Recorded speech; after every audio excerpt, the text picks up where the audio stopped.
Avant de commencer l'histoire, dites-nous d'où vous regardez en laissant un commentaire ci-dessous.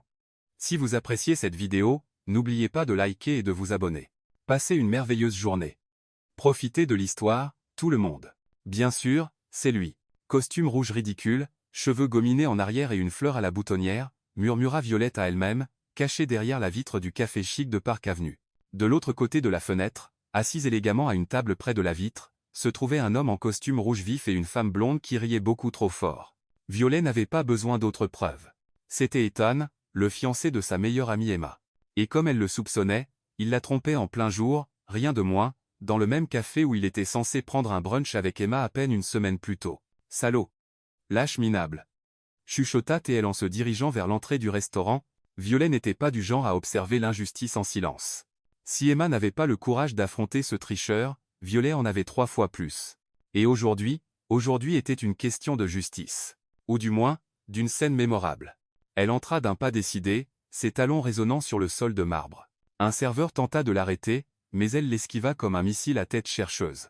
Il était là, costume rouge, cheveux gominés, assis à une table avec une femme aux cheveux gris, élégante, qui se tenait comme une reine.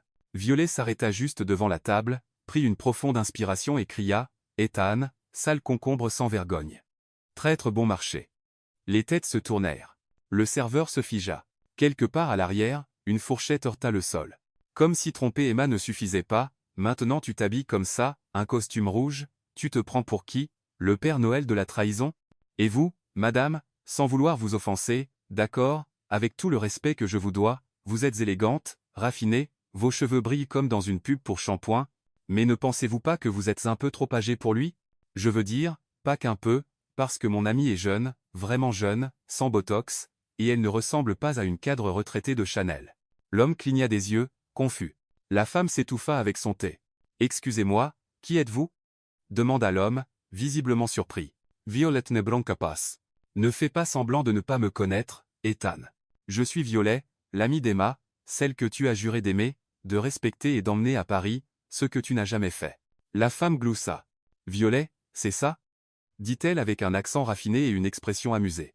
Ma chère, vous venez de crier sur la mauvaise personne. Et quel délicieux malentendu. Vous venez de monter dans mon estime. Violet cligna des yeux. Quoi? Voici mon fils, Liam Parker, et nous ne connaissons aucune Emma. En fait, il n'est fiancé à personne. Il est célibataire, très célibataire, si je puis me permettre. Les yeux de Violet s'écarquillèrent. La couleur quitta son visage. Elle regarda à nouveau. L'homme en costume rouge avait des yeux verts, clairement pas ceux d'Ethan, et un nez plus fin. Les cheveux plus foncés. Oh non, dit-elle lentement en tournant la tête vers une autre table, 2 rangées plus loin, où le vrai Ethan, également en costume rouge, riait avec une femme blonde. Et quand il la vit, il s'éclipsa discrètement. Elle avait fait une scène à la mauvaise table. Oh, dit-elle, sa voix à peine audible. Eh bien, c'est un peu gênant. Un peu? Murmura Liam, essayant de cacher un sourire. Mais avant que Violet ne puisse s'enfuir par la porte ou disparaître dans le sol, la femme âgée se leva avec une lueur dans les yeux. Quel est votre nom complet, ma chère? Violet Harper. Elle prit fermement la main de Violet et annonça assez fort pour que tout le monde l'entende. Violet Harper, un nom de star, une personnalité de tempête. Vous êtes parfaite. Parfaite pourquoi? Demanda Violet, toujours en pleine panique. Pour remettre mon fils sur le droit chemin. Quoi? C'est exact. Je suis Sophia Parker, la mère de ce concombre pourri, je veux dire, Liam. Et ma chère, s'il y a quelqu'un sur cette terre capable de remettre ce garçon dans le droit chemin, c'est vous. Liam toussa. Maman, s'il te plaît. Non, Liam, je suis sérieuse. Tu t'entoures de fausses mondaines et de bénis. Oui, en costume. Et aujourd'hui, pour la première fois depuis des années, quelqu'un t'a dit la vérité en face. J'adore. Violet cligna des yeux 3 fois. Est-ce que ça arrive vraiment? Oui. Et dis-moi, es-tu célibataire? Oui, mais quoi? Parfait, dit Sophia en frappant des mains. Violet Harper, tu vas épouser mon fils. Tout le café s'étouffa. Liam s'étouffa. Violet s'étouffa. Si fort qu'elle toussa. Est-ce une sorte de blague? Demanda-t-elle, regardant autour d'elle, s'attendant à voir une équipe de caméras cachées. Pas du tout. Je suis tout à fait sérieuse. Tu es exactement le genre de femme dont mon fils a besoin, spontanée, honnête, hilarante, et assez audacieuse pour crier dans un café bondé. Tu es pratiquement un miracle moderne. Liam, maintenant aussi rouge que son costume, tenta de protester. Maman, c'est insensé. Tu ne la connais même pas. Nous en savons assez. Liam. Si tu ne l'épouses pas, je te déshérite. Et Violet, si tu n'acceptes pas, je te poursuivrai pour diffamation et parjure pour avoir traité mon fils de concombre pourri devant 36 témoins. Quoi? C'est insensé.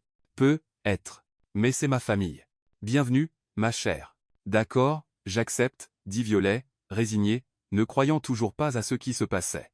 Sophia Parker frappa des mains avec enthousiasme tandis que Liam se frottait le visage, remettant clairement en question ses choix de vie. Le café était toujours complètement silencieux, chaque client observant la scène comme s'il s'agissait d'un épisode de feuilleton télévisé en direct. « Excellent !» s'exclama Sophia. Demain à 14h00 au bureau d'enregistrement de Madison Avenue. Rien de sophistiqué, juste les papiers nécessaires. Liam, tu amènes les témoins. Maman, chesfo, murmura Liam. Fou, c'est toi qui as 32 ans et pas une seule petite amie correcte. Violet sera la meilleure chose qui te soit jamais arrivée. Tu verras.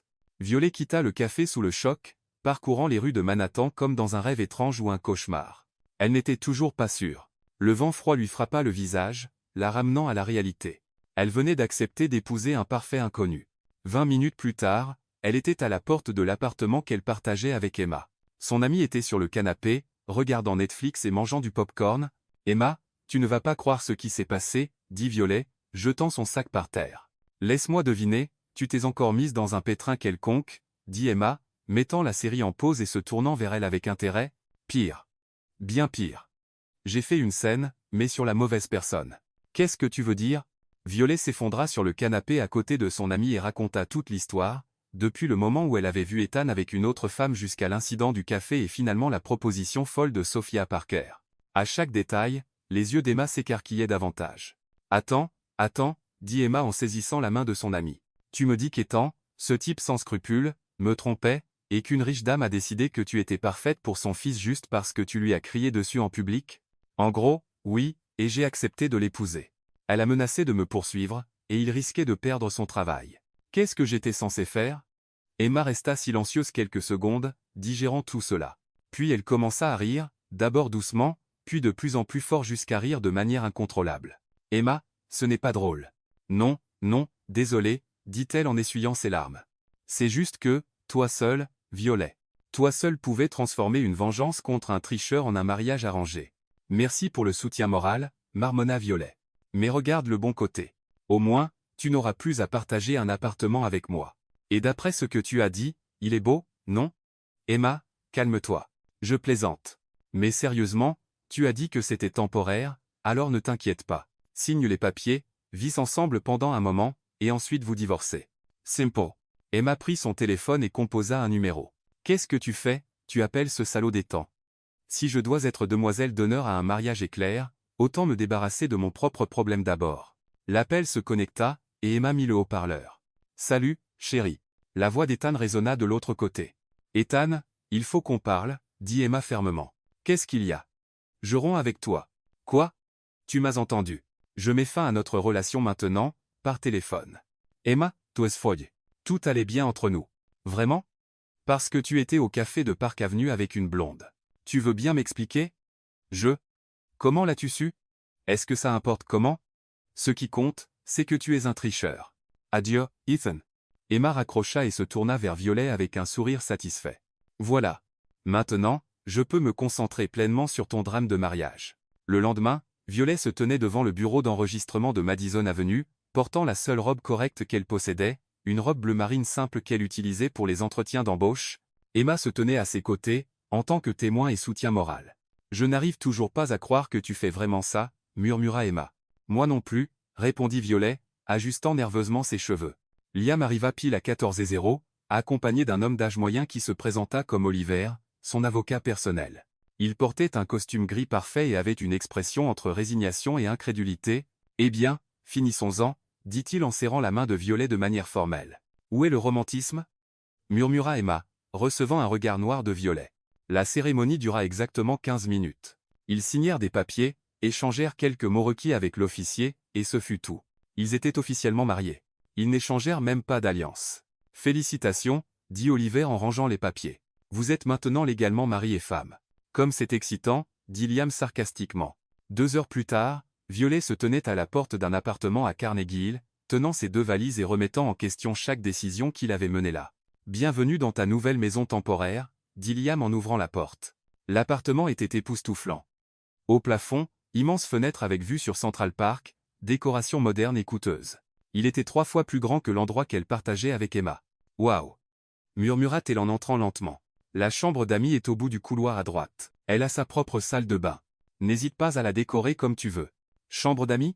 Tu ne pensais pas qu'on partagerait une chambre, n'est-ce pas? C'est un mariage de convenance, pas une lune de miel, non? Bien sûr. Dans les jours qui suivirent, une routine étrange commença entre eux. Liam partait tôt pour le travail, rentrait tard, et ils se voyaient à peine. Mais quand ils se croisaient, c'était toujours une comédie de petits malentendus. Le premier matin, Violet se réveilla tôt et décida de préparer le petit déjeuner.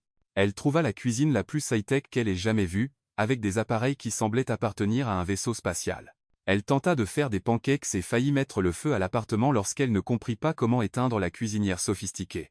Liam descendit en courant en pyjama, pensant qu'il s'agissait d'un vrai incendie. « Qu'est-ce que tu fais » cria-t-elle. « J'essaie de préparer le petit déjeuner. » Comment étais-je censé savoir que cette cuisinière a plus de boutons qu'un avion? C'est une cuisinière professionnelle à 15 000 $. 15 000 $ pour une cuisinière? Tu aurais pu acheter une voiture. J'ai 3 voitures. Évidemment. Le deuxième jour, Violet décida de réorganiser le salon parce que, selon elle, il manquait de vie. Liam rentra du travail et trouva tous les meubles à des endroits différents. Tu as tout déplacé, dit-il, debout à la porte. Je l'ai amélioré. Maintenant, il y a plus d'énergie, plus de mouvement. Avant, on dirait un magazine de décoration intérieure, sans âme. J'aimais comme c'était avant. Liam, tu avais les livres organisés par couleur. Par couleur? Qui fait ça? Les gens organisés. Les gens sans imagination. Regarde, maintenant ils sont triés par sujet. Beaucoup plus utile. Liam regarda les étagères en désordre à l'intérieur. Tu vas me rendre fou. Probablement, dit-elle en souriant. Mais au moins, tu ne mourras pas d'ennui. Le troisième jour, Liam tenta de se venger en touchant à son placard. Violet trouva tous ses vêtements réorganisés par type et couleur. Sérieusement? Cria-t-elle depuis la chambre. Tu as organisé mes vêtements. Je pensais que tu aimerais, répondit-il depuis le salon, essayant de ne pas rire. Liam, j'avais un système. Les vêtements de travail étaient séparés des vêtements du week-end, qui étaient séparés des vêtements de gym. Maintenant, ils sont organisés logiquement. Logiquement pour qui? Un robot? Mais chaque fois que Liam essayait de l'agacer, Violet répondait avec bonne humeur et créativité. Quand il cacha la télécommande de la télévision, elle découvrit qu'elle pouvait tout contrôler depuis son téléphone. Quand il échangea le sucre avec du sel, elle fit une limonade salée et dit que c'était une nouvelle recette du Sud. Pendant ce temps, Sophia Parker était occupée par ses propres plans. Dans son élégant bureau de Manhattan, elle signait des documents importants. « Êtes-vous sûre de cela, Madame Parker » demanda son avocat Daniel. « Absolument. Je veux que 20% des actions de Parker Tech soient transférées à Violet Harper Parker aujourd'hui. Elle ne sait même pas que votre fils est le président de l'entreprise, n'est-ce pas? Elle le découvrira au bon moment. Et quand elle le fera, je veux qu'elle ait un réel pouvoir pour le soutenir ou le tenir en échec si nécessaire. Vous jouez un jeu dangereux. » Sophia sourit mystérieusement. « Cher Daniel, je ne joue pas à des jeux. J'orchestre des destins. » Les documents furent signés, tamponnés et classés. Violet Harper Parker possédait désormais une part importante de l'une des plus grandes entreprises technologiques de New York sans avoir la moindre idée que sa vie était sur le point de changer complètement. De retour à l'appartement, Violet et Liam étaient dans la cuisine, essayant de décider quoi commander pour le dîner. « Pizza », dit Violet. « Sushi », dit Liam en même temps. Ils se regardèrent, et, pour la première fois depuis le mariage, ils rirent ensemble. « Pizza avec des sushis pour le dessert », suggéra-t-elle. « Tu es folle, dit-il. » Mais il souriait. « Et tu commences à aimer ça, répondit-elle. Et Liam ne savait pas quoi dire, car peut être, juste peut être, elle avait raison. Le lundi suivant, Violet retourna au travail à l'hôtel Méridien avec une étrange sensation de normalité. Même si elle s'était mariée seulement une semaine plus tôt, sa routine professionnelle n'avait pas changé. Arriver à 8h, organiser des événements d'entreprise et s'assurer que tout se passe bien dans le département de l'hospitalité.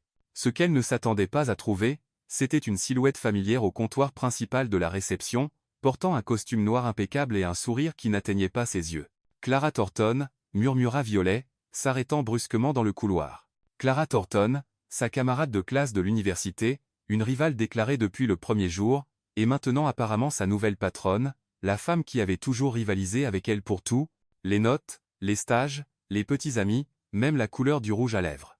Violet Harper, s'exclama Clara en s'approchant d'elle avec des pas mesurés. Quelle merveilleuse surprise de te trouver ici. Toujours coordinatrice d'événements, je présume? Bonjour, Clara, répondit Violet, gardant un ton neutre. Je ne savais pas que tu étais à New York. Oh, ma chère, beaucoup de choses ont changé depuis l'université. J'ai été promue directrice générale de cet hôtel il y a 2 semaines, ce qui signifie, elle marqua une pause dramatique, que je suis maintenant ta patronne. Le sourire de Clara était plein de satisfaction. Violet sentit un nœud dans son estomac, mais ne le montra pas. Félicitations pour la promotion, dit-elle poliment. Merci. Et en parlant de changement, j'ai entendu des rumeurs intéressantes à ton sujet. On dit que tu t'es marié récemment. Comment s'appelle-t-il déjà? Liam quelque chose? Violet fronça les sourcils. Comment Clara savait-elle pour son mariage? Liam Parker, répondit-elle prudemment. Oh, J.S. Parker. Nom intéressant. Et que fait-il? Il travaille dans la technologie. Comme c'est vague. Eh bien, peu importe, j'espère que ta vie personnelle n'interférera pas avec tes performances professionnelles. Nous avons des standards très élevés ici. Avant que Violet ne puisse répondre, une voix masculine familière parla derrière elle. Clara, je n'y crois pas. Violet se retourna et vit Ethan, l'ex-petit ami d'Emma, s'approcher avec un large sourire. Il portait un costume bleu marine et une mallette en cuir. Ethan? Clara ouvrit grand les bras de manière théâtrale. Quelle merveilleuse coïncidence. Qu'est-ce que tu fais ici? Demanda-t-il en l'enlaçant. Je suis la nouvelle directrice générale. Et toi? Je viens d'être engagé comme consultant financier de l'hôtel. Je m'occupe de tous les audits et analyses coûts-avantages. Violet observa l'échange et sentit que quelque chose clochait. La coïncidence était trop grande. Violet? Dit Ethan, la remarquant enfin. Quelle surprise de te voir travailler ici. Ethan, répondit-elle froidement. Oh, vous vous connaissez? Demanda Clara avec une fausse innocence. Ethan sortait avec ma meilleure amie jusqu'à la semaine dernière, expliqua Violet. Oh feignit Clara la surprise. Comme c'est délicat. Eh bien, j'espère que cela ne rendra pas le lieu de travail inconfortable. Au cours des semaines suivantes, il devint évident que Clara et Ethan s'étaient alliés avec un seul objectif, rendre la vie de Violet misérable à l'hôtel. Cela comiença par de petites choses. Clara changeait les horaires de Violet à la dernière minute, lui assignait des événements impossibles à organiser seule, et remettait constamment en question ses décisions devant les autres employés. Violet, à propos de l'événement de jeudi, dit Clara lors de la réunion matinale. Pourquoi as-tu choisi des roses rouges pour la décoration? Ne trouves-tu pas cela un peu ordinaire? Les roses rouges étaient une demande spécifique du client, répondit Violet calmement. Et tu n'as pas essayé de suggérer quelque chose de plus raffiné, plus élégant?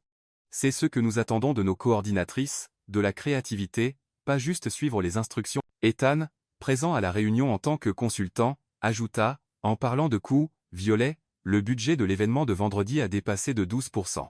Comment l'expliques-tu? Le client a demandé des changements de dernière minute au menu. Tout a été documenté et approuvé par l'ancienne direction. Ancienne direction? Répéta Clara. Eh bien, maintenant nous avons de nouveaux standards. Veillons à ce que cela ne se reproduise plus. La campagne de sabotage s'intensifia. Clara commença à donner à Violet des informations incorrectes sur les horaires et les spécifications des événements. Ethan découvrait des problèmes financiers dans les projets gérés par Violet, toujours devant les autres. Lors d'un grand événement d'entreprise, ils réalisèrent la manigance la plus humiliante à ce jour. Clara dit à Violet que l'événement commencerait à 19h, alors qu'en réalité, il était prévu pour 18h. Quand Violet arriva 1 heure en retard, elle trouva des clients furieux et un chaos total. « Violet » cria Clara de manière théâtrale devant tout le monde. « Où étais-tu? L'événement a commencé il y a 1 heure. Tu m'as dit qu'il était à 19h, dit Violet, confuse. 18h, ma chère. Ça a toujours été 18h. C'était sur le planning depuis le début.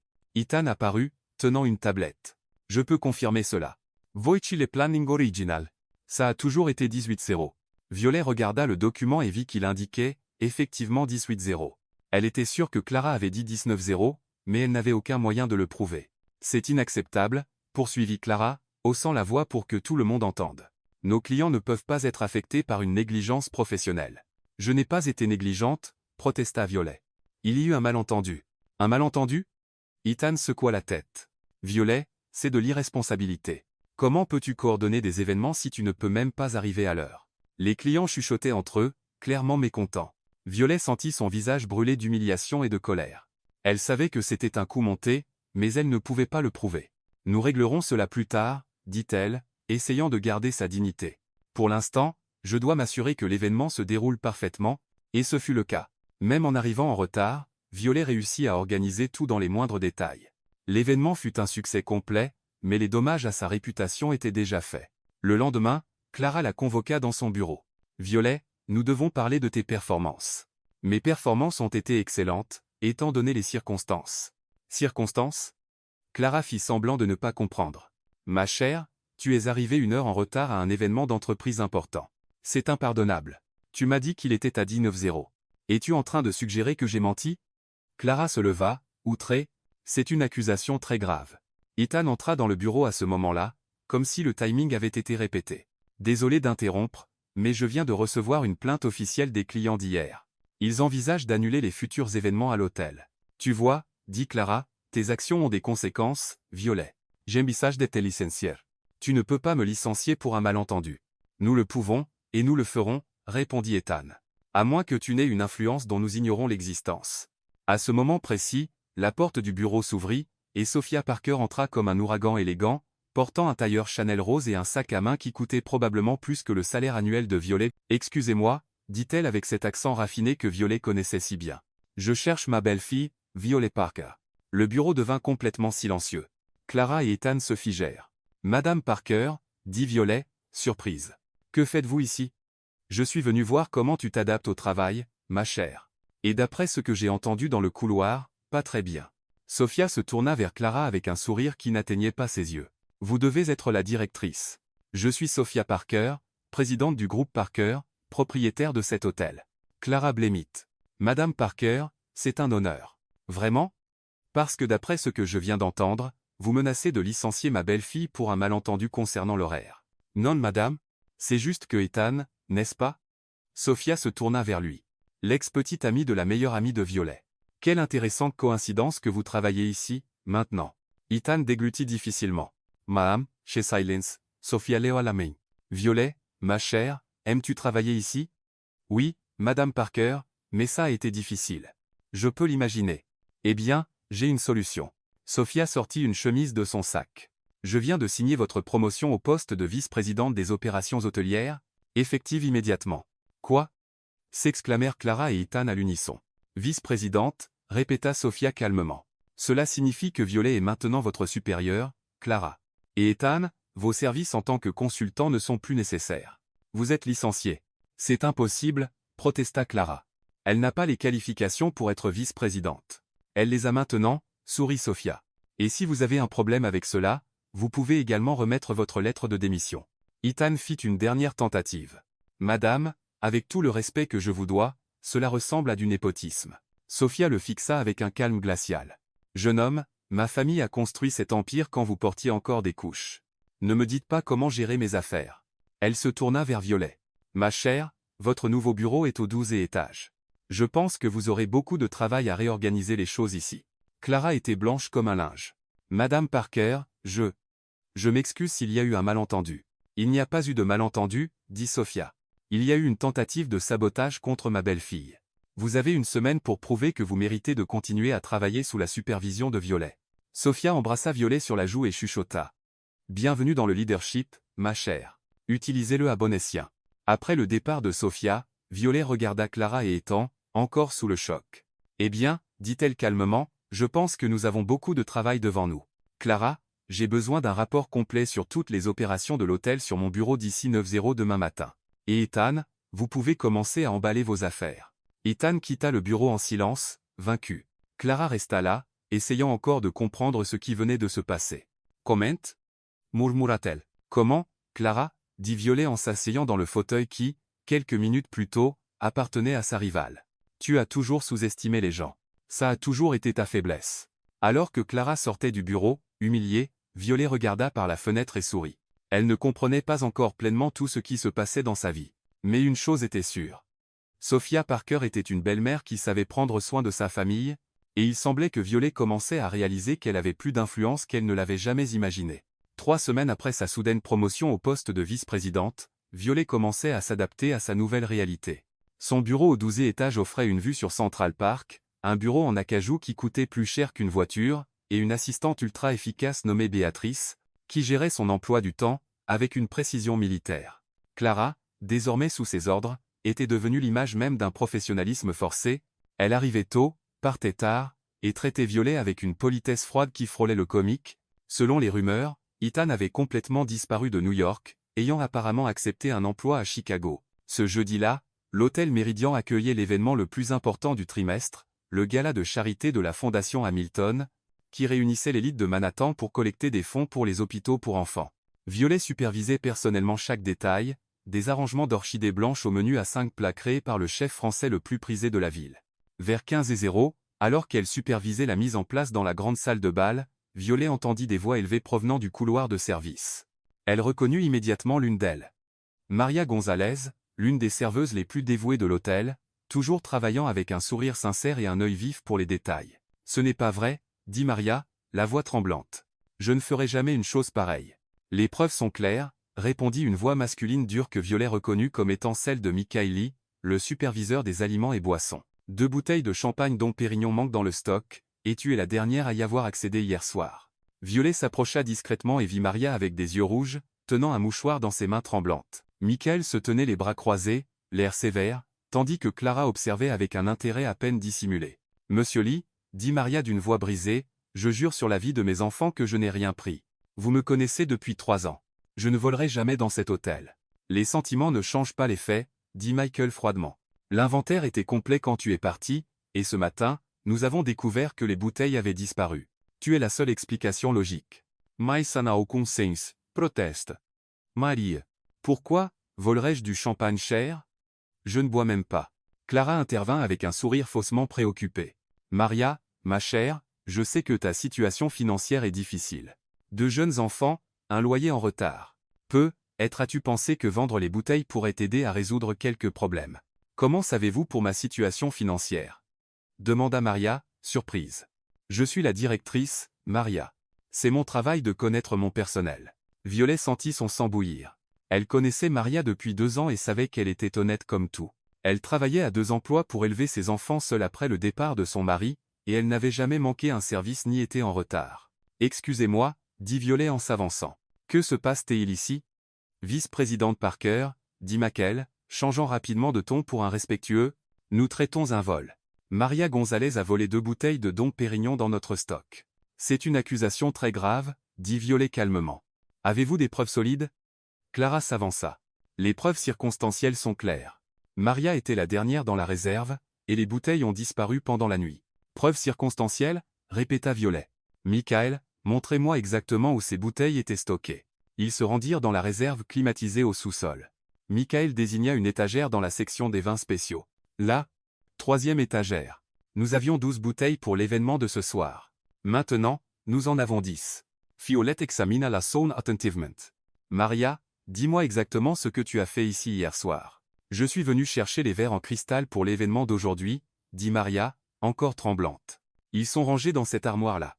Bah, j'ai pris 6 boîtes. Vérifié que tout était en ordre, verrouillé la réserve et je suis parti. À quelle heure était-ce ? 22h30. Le service de nuit ne commençait pas avant 23h00. Violet observa la disposition de la réserve. Quelque chose ne collait pas. Michael, qui a accès à la réserve en dehors du personnel autorisé ? Seulement la direction, les superviseurs et l'équipe de nettoyage, bien sûr. Équipe de nettoyage ? Violet haussa un sourcil. Quelles sont leurs heures de travail ? De 23h00 à 6h00 du matin. Et avez-vous vérifié avec eux ? Michael hésita. Eh bien, nous n'avons pas pensé que c'était nécessaire. Toutes les preuves pointent clairement vers Maria. Quelles preuves ? Demanda Violet, croisant les bras. Jusqu'à présent, je n'ai entendu que des suppositions. Clara intervint. Violet, je sais que tu veux protéger le personnel, mais nous ne pouvons pas ignorer les faits. Quels faits, Clara ?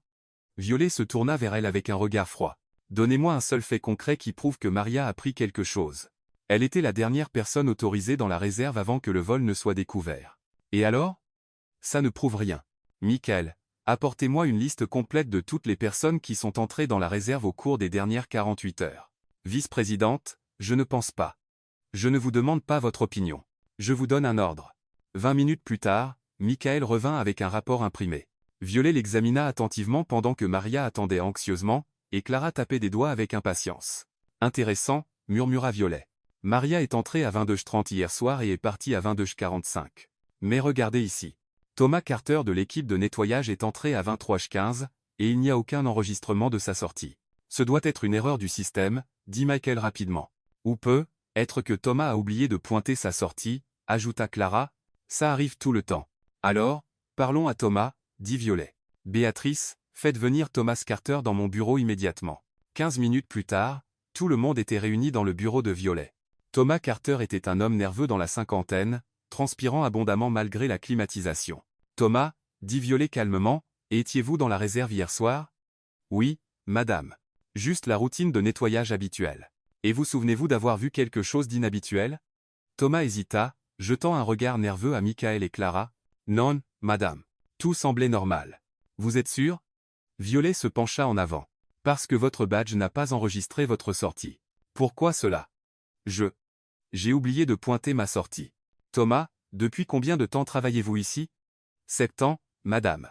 Et en 7 ans, combien de fois avez-vous oublié de pointer votre sortie? Thomas déglutit difficilement. Réellement, madame. Violet se leva et marcha jusqu'à la fenêtre, réfléchissant. Puis elle se retourna avec une expression déterminée. Thomas, laissez-moi vous poser une question. Où habitez-vous? Dans le Bronx, madame. Et comment rentrez-vous chez vous après votre service? En métro, madame. Le métro à 6h00 du matin doit être bondé. Difficile de transporter des objets supplémentaires, n'est-ce pas? Thomas commença à transpirer encore plus. Oui, madame. C'est pourquoi vous avez laissé les bouteilles de champagne dans votre casier ici à l'hôtel, n'est-ce pas? Pour pouvoir revenir les chercher plus tard quand il y aurait moins de monde. Un silence tomba sur la pièce. Thomas baissa les yeux, vaincu. Comment l'avez-vous deviné? Murmura-t-il. Simple logique, dit Violet. Maria ne boit pas. Elle a 2 jeunes enfants, et une réputation impeccable. Elle ne volerait jamais quelque chose qu'elle ne pourrait même pas vendre facilement. Vous, en revanche, avez un accès illimité à la réserve la nuit quand personne n'est là. Michael resta sans voix. Thomas, est-ce vrai? J'ai besoin d'argent, admit Thomas, s'effondrant. Ma femme est malade, et les médicaments sont chers. Où sont les bouteilles? Demanda Violet, non sans compassion. Dans mon casier dans la salle du personnel. Violet se tourna vers Maria, qui pleurait de soulagement. Maria, vous êtes complètement blanchie de toute accusation, et je veux que vous sachiez que votre emploi est sécurisé. En fait, je vous promeux superviseuse de l'équipe des événements spéciaux. Merci, madame. Maria pouvait à peine parler à travers l'émotion.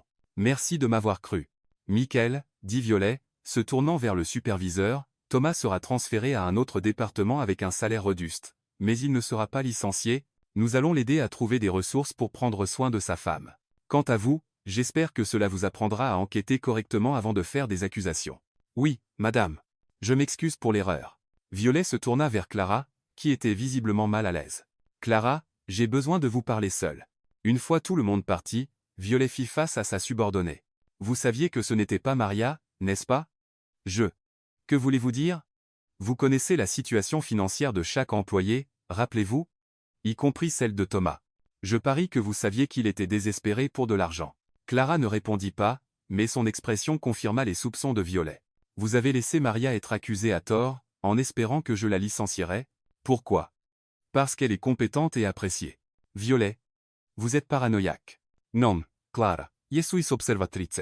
C'est votre dernière chance de prouver que vous pouvez travailler en équipe. La prochaine fois que vous essayez de saboter un collègue innocent, vous chercherez un emploi ailleurs. À ce moment-là, la porte du bureau s'ouvrit, et Sophia Parker entra avec sa grandeur habituelle, portant une robe Valentino bleu roi et un sourire fier. Ma chère belle-fille, dit-elle en embrassant Violet sur la joue. Je viens de parler à Maria dans le couloir. Elle m'a tout raconté. Madame Parker, que faites-vous ici? Je suis venue pour le gala de ce soir, bien sûr, et heureusement que je l'ai fait. Je viens d'assister à un brillant exemple de leadership et de justice. Sophia se tourna vers Clara avec un sourire glacial. Clara, n'est-ce pas? J'ai beaucoup entendu parler de vous, Madame Parker. C'est un honneur. Vraiment? Coupa Sophia. Parce que d'après ce que j'ai vu, vous semblez avoir une tendance à créer des problèmes inutiles. Madame, je voulais juste silence. Sophia leva la main avec grâce. Violet, ma chère, tu as géré cette situation parfaitement, intelligence, compassion et fermeté. Exactement les qualités que nous attendons de notre famille. Sophia ouvrit son sac Hermès et en sortit une enveloppe scellée. Ceci est pour toi. Un petit gage d'appréciation pour ton travail exceptionnel. Violet ouvrit l'enveloppe et trouva un document juridique. Ses yeux s'écarquillèrent en le lisant.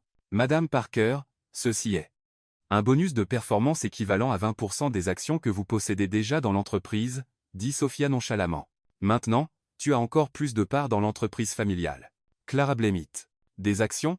Quelles actions? Sophia sourit mystérieusement. Ah, chère Clara, il y a tant de choses que vous ignorez sur notre Violet. Elle n'est pas seulement la vice-présidente de cet hôtel. Elle est copropriétaire de l'ensemble du groupe Parker. Comment est-ce possible? Bégaya Clara. C'est possible quand vous épousez mon fils et prouvez jour après jour que vous méritez de faire partie de cette famille, répondit Sophia. Quelque chose que certaines personnes ne comprendront jamais. Sophia embrassa Violette à nouveau. Ma chère, je dois me préparer pour le gala. J'espère te voir briller ce soir, comme toujours. Après le départ de Sophia, Clara regarda Violet avec un mélange de choc et d'envie. Toi, tu possèdes vraiment une partie de l'entreprise? Apparemment, oui, dit Violet, encore en train de réaliser. Et Clara, je veux que tu comprennes quelque chose. Je n'utilise pas ce pouvoir pour faire du mal à qui que ce soit. Je l'utilise pour protéger ceux qui méritent d'être protégés et pour faire ce qui est juste. Comme Maria. Comme Maria. Comme tout employé honnête qui est traité injustement. Clara hocha lentement la tête. Violet, je suis désolé. J'accepte tes excuses, Clara, mais maintenant nous devons travailler ensemble. Nous avons un gala à organiser, et il sera parfait. Ce soir-là, le gala de charité de la Fondation Hamilton fut un succès absolu. Violet se déplaça dans la salle de bal, recevant des compliments des clients et des invités, tandis que Sophia Parker la présentait fièrement comme ma brillante belle-fille. Maria, dans son nouvel uniforme de superviseuse, dirigeait le personnel de service avec efficacité et confiance.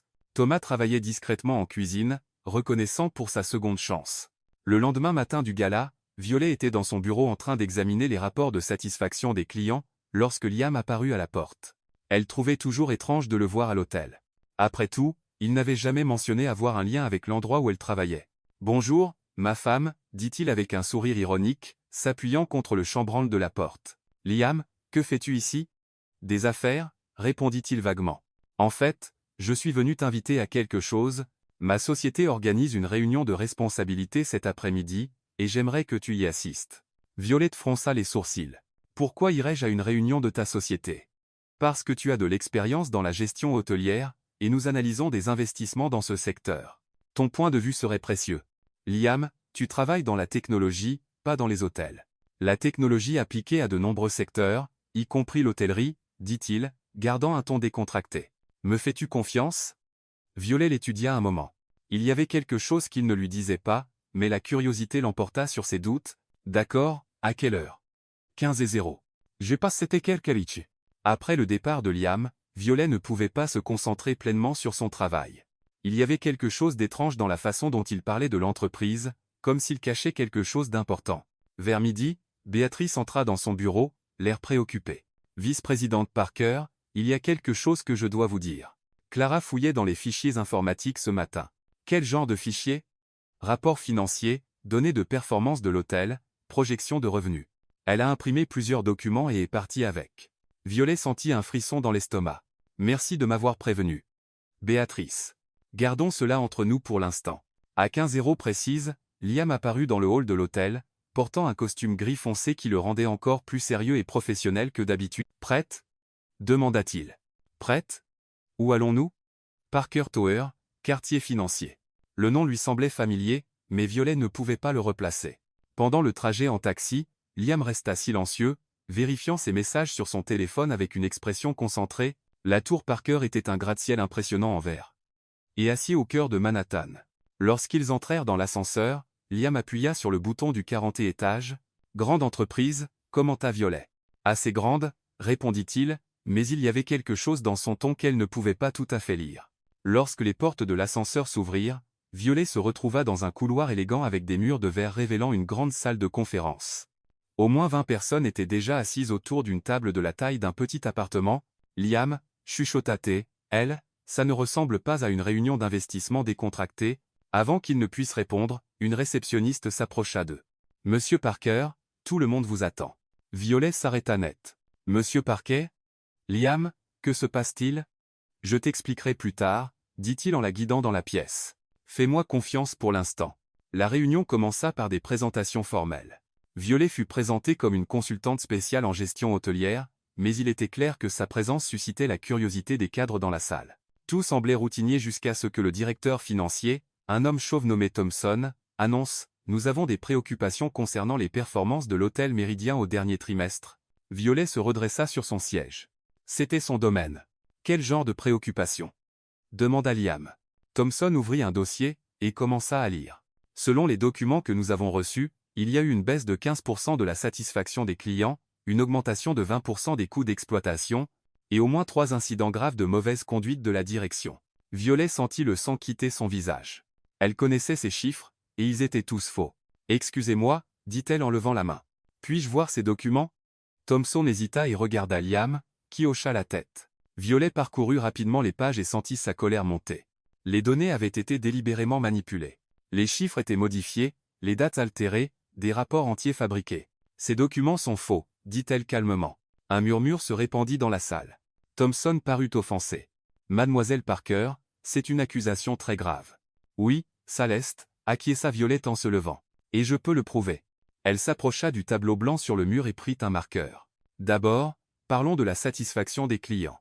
Selon nos vrais dossiers, auxquels je peux accéder en temps réel via le système de l'hôtel, elle sortit son téléphone et ouvrit la plateforme de l'hôtel. Notre score de satisfaction a atteint 93% ce trimestre. Elle écrivit les chiffres sur le tableau. Ensuite, les coûts d'exploitation, oui, ils ont augmenté, mais seulement de 5% en raison des investissements dans des améliorations qui ont conduit à cette augmentation de la satisfaction des clients. Violet continua à présenter des données réelles, contrant chaque fausse affirmation des documents. Sa présentation était claire, logique et impossible à contester. Et concernant les incidents de mauvaise conduite, dit-elle en se tournant vers Thompson, j'aimerais savoir d'où vient cette information, étant donné qu'il n'y a eu aucun incident signalé le dernier trimestre. La salle devint complètement silencieuse. Liam observait avec un mélange de fierté et d'amusement. De plus, ajouta Violet, pour dissiper tout doute sur ma capacité à interpréter ces données, je peux présenter le même rapport en anglais, espagnol et français. Elle se tourna vers le tableau et commença à écrire couramment dans les 3 langues, traduisant chaque point clé de sa présentation.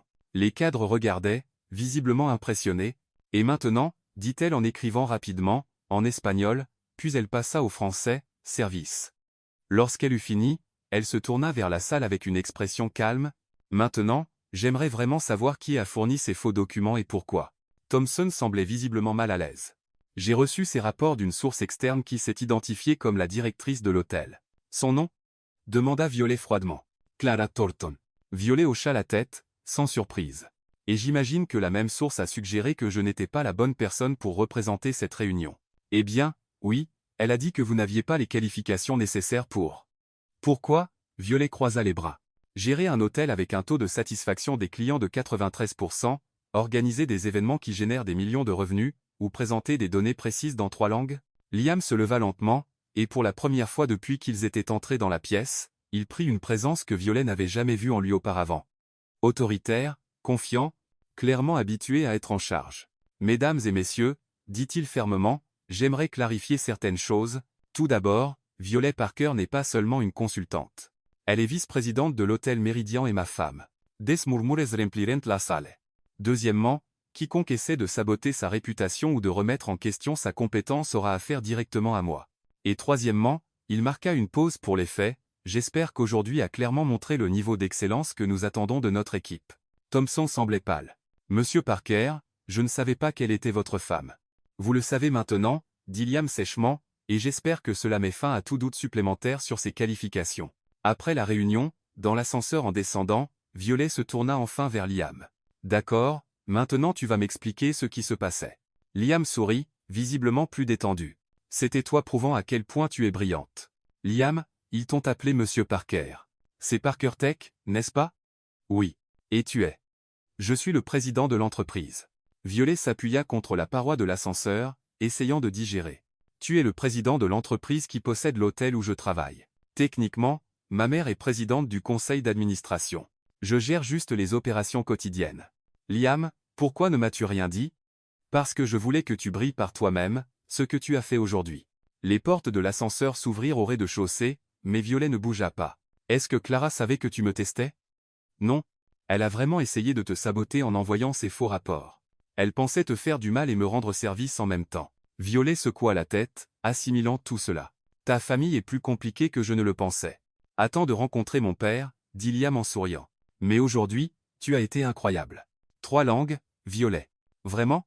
École de gestion hôtelière. Les compétences linguistiques sont requises.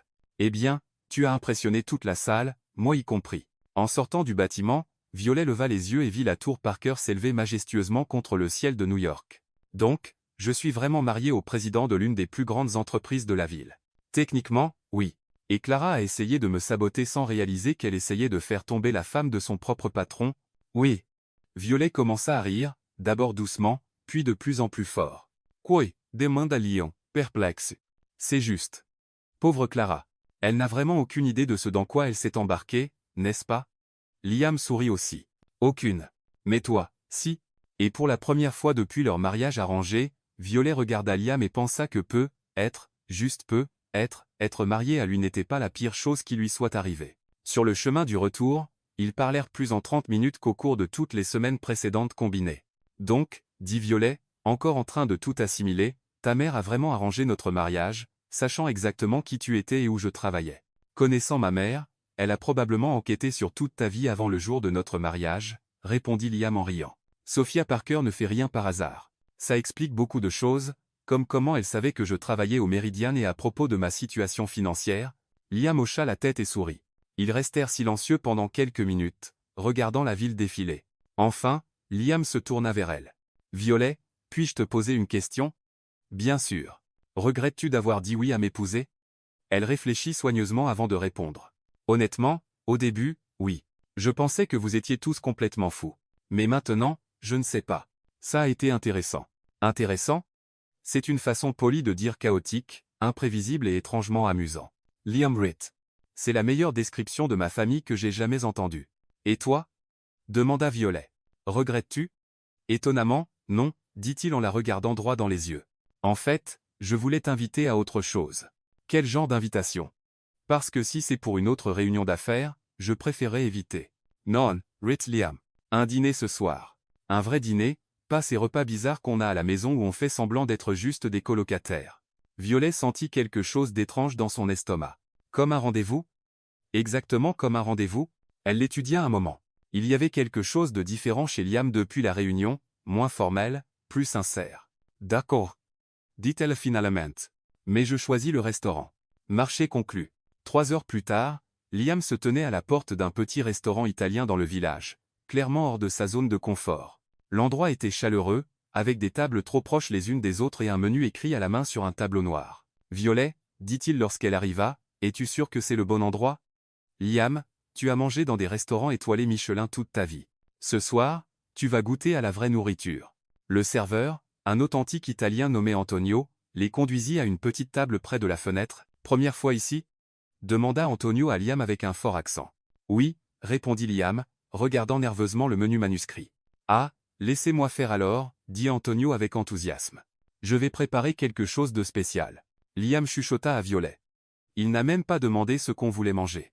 C'est comme ça que ça fonctionne ici. Antonio décide de ce dont tu as besoin en fonction de ton visage. Et quel visage ai-je? Quelqu'un qui n'a jamais mangé de pâte faite maison de sa vie.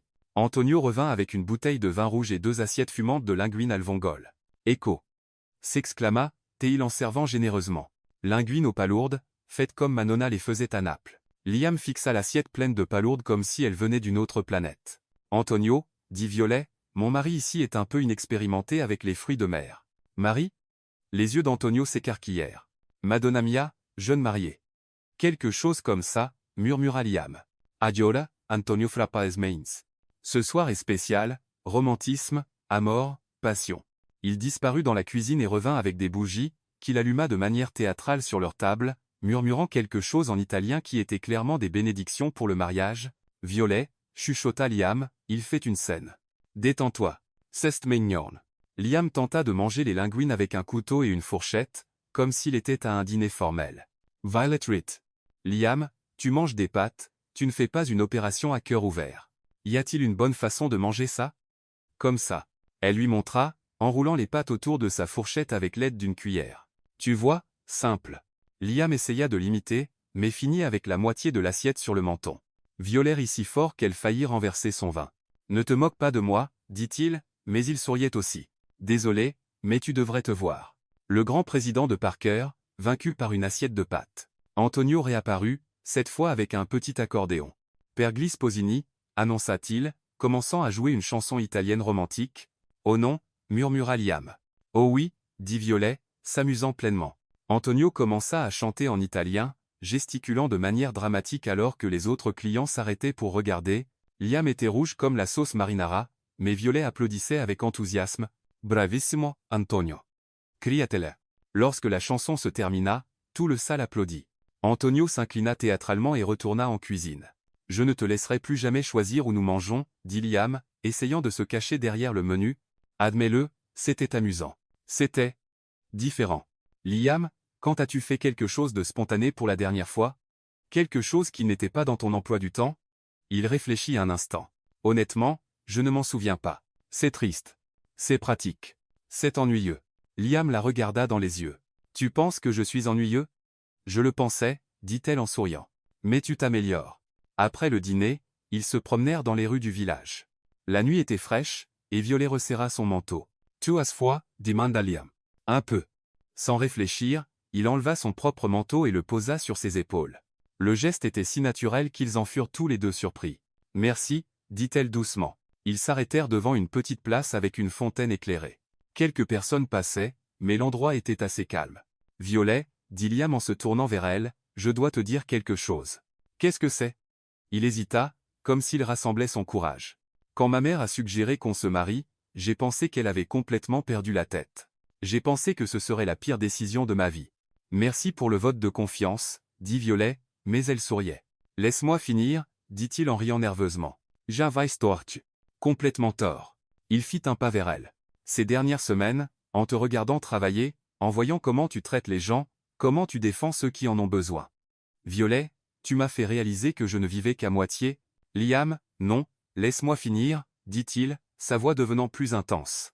Je suis tombé amoureux de toi. Vraiment, pas à cause du mariage arrangé, pas par commodité, mais à cause de qui tu es vraiment. Violet sentit son cœur s'accélérer. Tu es sûr? Absolument, dit-il en s'approchant encore plus. La question est, ressens-tu quelque chose pour moi autre que de la pitié pour le gars qui ne sait pas manger des spaghettis correctement? Elle rit, bien que ses yeux se remplissent de larmes. Liam, tu es agaçant, obsessionnel, complètement dépourvu de spontanéité, et tu organises les livres par couleur. Ça ne semble pas très prometteur. Mais, continua-t-elle en posant une main sur sa joue, tu es aussi gentil, intelligent, tu as un sourire que tu caches trop souvent, et tu me fais sentir que je peux conquérir le monde. Et ça veut dire? Ça veut dire que je suis être tombée amoureuse de mon mari fou, moi aussi. Liam sourit, ce sourire sincère qu'elle commençait à aimer, et se pencha pour l'embrasser. Mais à la dernière seconde, il trébucha sur le bord de la fontaine. Liam. Violet le rattrapa avant qu'il ne tombe dans l'eau. Parfait, dit-il en riant de lui-même. Le moment le plus romantique de ma vie, et je manque de tomber dans une fontaine. Idiot, dit-elle affectueusement en le tirant vers elle. Cette fois, quand il l'embrassa, il n'y eut aucun faux pas. Le baiser commença doucement, hésitant, comme s'il s'habituait encore à l'idée que c'était réel. Puis il s'intensifia, et Violet eut l'impression que le monde entier s'était arrêté autour d'eux. Lorsqu'ils se séparèrent enfin, ils étaient tous les deux essoufflés. « Waouh, murmura-t-il. C'est une bonne réaction, dit-il en souriant. Liam, et si on rentrait à la maison? Bien sûr, il se fait tard de toute façon. Non, dit-elle en le regardant dans les yeux. À la maison ensemble? Pour de vrai? Une compréhension se répandit lentement sur le visage de Liam. Violette. Tu es sûre? Je suis sûr. Je veux découvrir ce que c'est vraiment d'être marié à toi. Ils rentrèrent main dans la main à l'appartement, l'énergie entre eux passant de nerveuse à électrique. Dans l'ascenseur, Liam la serra à nouveau contre lui, l'embrassant contre le mur. Tu es sûr de ça? Murmura-t-il contre ses lèvres. Liam, arrête de demander et embrasse-moi. Et-il les fit? Ce soir-là, le mariage arrangé de Violet et Liam devint enfin quelque chose de réel. Et Sophia Parker, qui à ce moment précis prenait le thé dans son appartement à 3 pâtés de maison, sourit mystérieusement à elle-même, comme si elle savait exactement ce qui se passait. Mission accomplie, murmura-t-elle, portant un toast seul avec sa tasse de porcelaine. 2 semaines après la nuit qui changea tout entre Violet et Liam, il prenait un petit déjeuner tranquille dans l'appartement lorsque l'interphone sonna avec insistance. « Tu attends quelqu'un » demanda Liam en jetant un coup d'œil à l'horloge. « Il est 8h du matin. »« Non » répondit Violet en fronçant les sourcils. « Béatrice ne travaille pas le samedi. » Liam répondit à l'interphone, et une voix féminine familière résonna dans l'appartement. « Violet, c'est moi, ta sœur Abigail. Nous sommes en boss. » Violet faillit lâcher sa tasse de café. « Abigail, que fais-tu à New York ?»« Surprise, on peut monter ?» Liam regarda Violet, qui était visiblement nerveuse. « De la famille? Ma petite sœur, et à en juger par le son, probablement mes parents aussi, dit-elle en passant une main dans ses cheveux.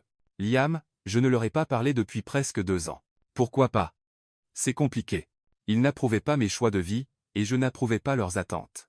Tu vois ce que je veux dire? Veux-tu que je parte? Non, dit-elle rapidement. En fait, je pense qu'il est temps que tu rencontres d'où je viens. 5 minutes plus tard, la porte de l'appartement s'ouvrit, et Violet se retrouva dans les bras d'une femme de 25 ans aux cheveux bouclés et au sourire identique au sien. Violet, s'exclama Abigail, tu es magnifique dans cet appartement. Mon Dieu! Derrière Abigail vinrent Henry et Evelyn Harper, les parents de Violet. Henry était grand et mince, avec des cheveux gris et des mains cailleuses qui témoignaient d'une vie de travail manuel. Evelyn était délicate, avec les mêmes yeux verts que sa fille, mais une expression plus réservée. Ma chérie, dit Evelyn en serrant Violet doucement dans ses bras. Vas-tu bien? Je vais très bien, maman, répondit Violet, essayant encore de digérer la visite surprise. Mais que faites-vous tous ici? Oh, c'est vrai. Abigail se tourna vers Liam, qui observait tout avec intérêt. Tu dois être le célèbre mari. Je suis Abigail, la sœur cadette et préférée de Violet. Liam Parker, dit-il en tendant la main avec un sourire. Enchanté de vous rencontrer. Henry s'avança et serra la main de Liam fermement, le jaugeant clairement. Henry Harper, le père de Violet. J'ai entendu dire que vous vous êtes marié assez rapidement. Papa, dit Violet sur un ton d'avertissement. Ce n'est pas grave, dit Liam diplomatiquement. C'était une romance éclair. C'est dry. Evelyn regarda autour de l'appartement, visiblement impressionnée. Violet, ma chérie, cet endroit est très élégant. Liam a bon goût en matière de décoration, dit Violet, sentant la tension dans l'air. Et que faites-vous exactement? Demanda Henry, allant droit au but. La technologie, répondit Liam. Je dirige une entreprise ici à Manhattan. Abigail Ritt. Papa, tu lui fais le discours du beau-père surprotecteur? Violet a 30 ans. Elle a raison, Iota Violet. Alice, asseyez-vous. Puis-je vous offrir du café? Un petit déjeuner? Pendant que Violet faisait du café et que Liam essayait de briser la glace en discutant des Knicks avec Henry, Abigail tira sa sœur à part dans la cuisine. Vi, il faut que je te parle, chuchota T.L. Nous ne sommes pas venus juste pour rencontrer ton mari. Je m'en doutais. Qu'est-ce qui se passe? Tu te souviens de la boutique d'antiquités de papa et maman? Bien sûr. Elle est toujours ouverte? Pas seulement ouverte, elle prospère, dit Abigail avec enthousiasme. Papa a découvert qu'il avait un vrai talent pour restaurer de vieux meubles, et maman a commencé à vendre en ligne. Ils ont des commandes venant de tout le Nord-Est. Violet sourit sincèrement pour la première fois depuis l'arrivée de sa famille. C'est merveilleux. J'ai toujours su que papa avait un don. Le problème, c'est qu'ils ont atteint la limite de ce qu'ils peuvent gérer seuls. Ils doivent s'agrandir, embaucher du personnel, acheter de meilleurs équipements, mais ils n'ont pas le capital. Oh, dit Violet, comprenant enfin. Vous demandez un prêt. Pas un prêt, dit Abigail rapidement. Un investisseur. Quelqu'un qui croit en l'entreprise et veut en faire partie. Violet resta silencieuse un instant. Abigail, j'ai quelques économies, mais je ne suis pas sûr si. Nous ne demandons pas ton argent, interrompit Abigail. Nous demandons ton aide pour trouver quelqu'un qui pourrait être intéressé. Ils retournèrent au salon, où Henry montrait des photos à Liam sur son téléphone. Regarde ce buffet que j'ai restauré le mois dernier, disait Henry avec fierté. Il était en mauvais état quand je l'ai trouvé, mais regarde-le maintenant. Liam étudia les photos avec un intérêt sincère. Un travail impressionnant, M. Harper. Combien de temps cela a-t-il pris? 3 semaines. Juste en travaillant pendant mon temps libre. Si je le faisais à plein temps, je pourrais en finir un en une semaine. Et combien l'as-tu vendu? 1200 $. Je l'ai acheté pour 50 $. Liam émit un sifflement bas. C'est une excellente marge bénéficiaire. Evelyn rejoignit la conversation. Liam, la partie en ligne de l'entreprise a augmenté de 300% l'année dernière. Nous avons une liste d'attente de 2 mois pour les pièces restaurées. Maman, dit Violet, surprise, tu diriges une entreprise maintenant. Ta mère a toujours eu un bon sens des affaires, dit Henry. Il m'a juste fallu 30 ans pour commencer à écouter ses conseils. Abigail parla à Liam des plans d'expansion pendant que Violet observait sa famille avec un regard nouveau. Ils n'étaient plus les mêmes personnes qu'elle avait quittées, il y a 2 ans. Il y avait une nouvelle énergie, un but clair. Je vois, dit Liam après avoir tout entendu. Vous avez besoin de financement pour croître, mais vous voulez que cela reste une entreprise familiale. Exactement, dit Henry. Nous ne cherchons pas à vendre notre âme, juste à ouvrir plus d'opportunités. Liam se leva et marcha vers la fenêtre, pensif. Violet le connaissait assez bien maintenant pour voir qu'il réfléchissait à quelque chose. Et Madame Harper, dit-il enfin, et si je vous faisais une offre? Liam, dit Violet, nerveuse, tu n'es pas obligé. Laisse-moi finir, dit-il en lui souriant. Vous avez besoin d'investissement. J'ai besoin de diversifier certains actifs. Et si nous faisions un vrai partenariat? Henry haussa un sourcil. Quel genre de partenariat? Parker Tech investit $200 000 pour aider à développer votre entreprise. Vous conservez 70% de la propriété, et nous prenons 30%. En plus de l'argent, nous fournirons des conseils technologiques pour améliorer vos ventes en ligne et votre logistique. La pièce devint complètement silencieuse. Evelyn serra la main de Henry. 2-0, murmura Henry. Monazione. Fils, c'est 10 fois plus que ceux dont nous pensions avoir besoin. Avec cette somme, expliqua Liam, vous pourriez ouvrir une deuxième boutique, embaucher une équipe complète, et avoir encore beaucoup pour le marketing numérique. Il se tourna vers Abigail. Vous avez étudié le commerce, n'est-ce pas? Oui, j'ai obtenu mon diplôme il y a 2 ans. Parfait. Vous seriez notre point de contact entre Parker et l'entreprise familiale. Salaire compétitif, avantage complet. Abigail regarda ses parents, puis Violet, ne sachant que dire.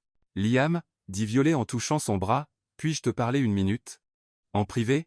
Ils se dirigèrent vers la chambre, laissant la famille Harper digérer la proposition en silence. Liam, c'est très généreux, mais tu ne connais pas mon père. Il est trop fier pour accepter la charité. Ce n'est pas de la charité, répondit Liam. Sérieusement, Violet, j'ai rapidement passé en revue les chiffres qu'ils ont mentionnés. Cette entreprise a un réel potentiel de croissance. Forte marge bénéficiaire, demande croissante, avantage concurrentiel. C'est un investissement intelligent. Tu es sûr? Absolument. De plus, sourit-il chaleureusement, c'est ta famille, et maintenant, c'est aussi la mienne. Quand il revint dans le salon, Henry regardait des photos sur le téléphone d'Evelyn. Liam, dit-il, cette offre est très généreuse, mais je dois être honnête. Je n'ai jamais travaillé avec des investisseurs corporatifs. J'ai peur de perdre le contrôle de ce que j'ai construit. Je comprends parfaitement, dit Liam. Et si nous faisions une période d'essai de 6 mois? Si vous n'êtes pas satisfait du partenariat, nous rachèterons notre part pour le montant investi plus 10%. Evelyn regarda son mari. Henry, ça pourrait être l'opportunité que nous attendions. Et comment Violet serait-elle impliquée? Demanda Henry. En tant que consultante familiale, répondit Liam immédiatement. Elle comprend à la fois l'entreprise et l'aspect personnel. Elle serait parfaite pour s'assurer que le partenariat fonctionne pour tout le monde. Abigail bondit presque du canapé. Papa, maman, vous devez accepter. C'est l'opportunité de notre vie. Henry regarda. Violet. Ma chérie, qu'en penses-tu? Violet sentit ses yeux se remplir de larmes. Il y a 2 ans, lorsqu'elle avait quitté la maison, les choses étaient tendues et froides. Maintenant, son père lui demandait son avis sur une décision familiale importante. Je pense que vous avez construit quelque chose de magnifique, dit-elle. Et je pense que vous méritez l'opportunité de voir jusqu'où ça peut aller. Henry tendit la main à Liam. Partenaire, marché conclu. Pendant que Liam et Henry discutaient des détails pratiques, Evelyn s'approcha de Violet. Ma chérie, je veux m'excuser pour la façon dont les choses se sont passées quand tu es partie de la maison. Maman. Non. Laisse-moi parler. Tu avais raison de suivre tes propres rêves. Et regarde ce que tu as accompli. Elle regarda autour de l'appartement, puis Liam. Je suis fier de toi. Violet serra sa mère dans ses bras, sentant comme si un poids qu'elle portait depuis des années s'était enfin envolé. Vous m'avez manqué aussi, murmura-t-elle. Abigail rejoignit l'étreinte. La famille Harper réunie est maintenant avec un partenaire milliardaire. Milliardaire? Demanda Violet en regardant Liam. Elle exagère, dit Liam en rougissant légèrement. Je suis juste très à l'aise. Henry Ritt. Fils, peu importe combien d'argent tu as. Ce qui compte, c'est que tu rends ma fille heureuse, et à en juger par son sourire, tu fais du bon travail. Cet après-midi-là, alors que la famille Harper explorait Manhattan avec Liam comme guide touristique personnel, Violet réalisa que sa vie avait complètement changé. Non seulement elle avait trouvé l'amour là où elle s'y attendait le moins, mais elle s'était aussi reconnectée avec sa famille. Et pour la première fois depuis longtemps, l'avenir semblait rempli de possibilités infinies. 6 semaines après la visite de la famille Harper, Violet était dans son bureau à l'hôtel lorsque des nausées soudaines la frappèrent. Elle se précipita dans la salle de bain privée, se tenant la bouche, et quand elle revint, Béatrice la regardait avec inquiétude. Vice-présidente Parker, êtes-vous bien? C'est la 3e fois cette semaine.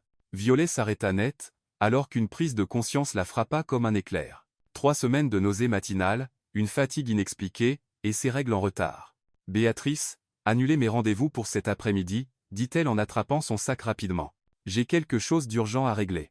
1 heure plus tard, Violet était assise dans la salle de bain de l'appartement, fixant 2 tests de grossesse affichant le même résultat, positif. Mon Dieu, murmura-t-elle, déchirée entre la panique et l'excitation. Mon Dieu! Mon Dieu! Elle entendit la porte d'entrée s'ouvrir, et la voix de Liam résonna dans l'appartement. « Violet, je suis rentrée. Béatrice m'a appelé pour me dire que tu es parti tôt. Je suis ici, cria-t-elle, encore sous le choc. Liam apparut à la porte de la chambre. « Tu vas bien? Béatrice a dit que tu ne te sentais pas. » Il s'arrêta en voyant son expression et les tests dans sa main. « Violet, est-ce que c'est positif? » « Oui, dit-elle, sa voix à peine audible. « Liam, je suis enceinte. » Le silence dura exactement 3 secondes avant que Liam ne traverse la pièce en 2 enjambées, prenne Violet dans ses bras et la fasse tournoyer dans l'appartement. « Vraiment ?» cria-t-il en riant. « Vraiment, Liam? Pose-moi. J'ai la nausée. » Il la posa doucement sur le canapé, s'agenouilla devant elle et lui prit les mains. « Comment te sens-tu? Es-tu heureuse? Inquiète? Devrions-nous appeler un médecin? Prendre des rendez-vous pour des examens? » « Liam, respire, dit-elle en riant de son excitation. « Je suis heureuse. Inquiète aussi, mais heureuse. On va avoir un bébé, dit-il, comme s'il testait les mots. Un bébé, Violet. On va avoir un bébé. Répéta-t-elle. Et cette fois, elle pouvait ressentir toute la joie sans peur. Liam l'embrassa doucement. Je t'aime tellement. Je t'aime aussi. La semaine suivante, ils le dirent à Sophia, qui réagit comme si elle avait gagné à la loterie. Elle pleura, cria, et commença immédiatement à planifier comment transformer une des pièces supplémentaires en une nurserie digne de la royauté. Ce fut aussi la semaine où Laurent Bennett entra dans leur vie. Violet déjeunait avec Liam dans un restaurant près de la tour Parker lorsqu'une femme élégante s'approcha de leur table. Elle était grande, blonde, portant une robe de créateur qui coûtait probablement plus que ce que la plupart des gens gagnent en un mois. « Liam Parker » dit-elle avec un sourire éclatant. « Quelle merveilleuse coïncidence de te croiser ici. » Liam leva les yeux, ne la reconnaissant clairement pas au début. « Désolé, vous êtes Lauren Bennett, de Bennett Industries. Nous nous sommes rencontrés à l'événement caritatif du Country Club le mois dernier. » « Oh, oui, Lauren. Voi ci ma femme, Violette. » Le sourire de Lauren vacilla une seconde. « Femme?